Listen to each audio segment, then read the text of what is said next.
জীবনে প্রচুর সাফল্য পান এই মানুষরা শত্রুকেও বন্ধুতে পরিণত করেন তিনি, জানাচ্ছেন চাণক্য। প্রাচীন ভারতের একজন সর্বশাস্ত্রজ্ঞ প্রসিদ্ধ পণ্ডিত ছিলেন আচার্য চাণক্য।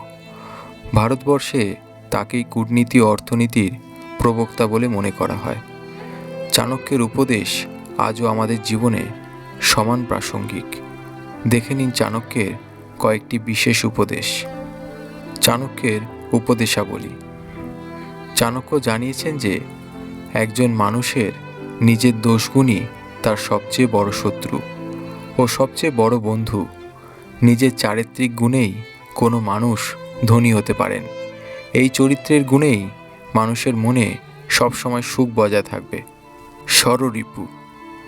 চাণক্যের মত অনুসারে নিজের চরিত্রের গুণেই একজন মানুষ জীবনের সকল সুখ অর্জন করতে পারেন।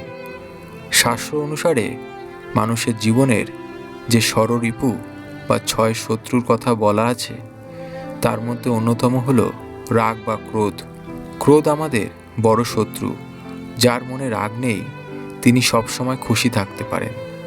রাগশূন্য ব্যক্তি সবাইকে খুশি রাখতে পারেন। শুধুমাত্র নিজের শান্ত চরিত্রের সাহায্যে তারা সারা দুনিয়া জয় করতে পারেন। রাগের কারণ। চাণক্য বলেছেন যে কোনো ব্যক্তি জীবনে উন্নতি করতে চাইলে তাকে কখনো রাগ করা চলবে না। যদি কেউ রাগ করেন তবে তাকে সবার আগে নিজের ওপর রাগ করতে হবে যে তিনি কি করে রাগের এই ফাঁসে আটকা পড়লেন। রাগের বশে ভুল সিদ্ধান্ত। চাণক্য জানিয়েছেন যে রাগ আমাদের বুদ্ধি বিবেচনাবোধ লুপ্ত করে দেয়। তার ফলে বেশিরভাগ সময় আমরা ভুল সিদ্ধান্ত নিয়ে ফেলি। তাই অকারণে কখনোই আমাদের রাগ করা উচিত নয়। পরিস্থিতি যাই হোক না কেন, রাগ করলেই সব কিছু শেষ হয়ে যায়। মিষ্টি কথার জাদু। চাণক্য বলেছেন যে তাই আমাদের সবসময় মিষ্টি কথা বলা উচিত। ব্যবহারে মাধুর্য বজায় রাখা জরুরি। হাজার রাগেও যে কাজ করা যায় না, মিষ্টি কথায় সেই কাজ সম্পন্ন করা সম্ভব।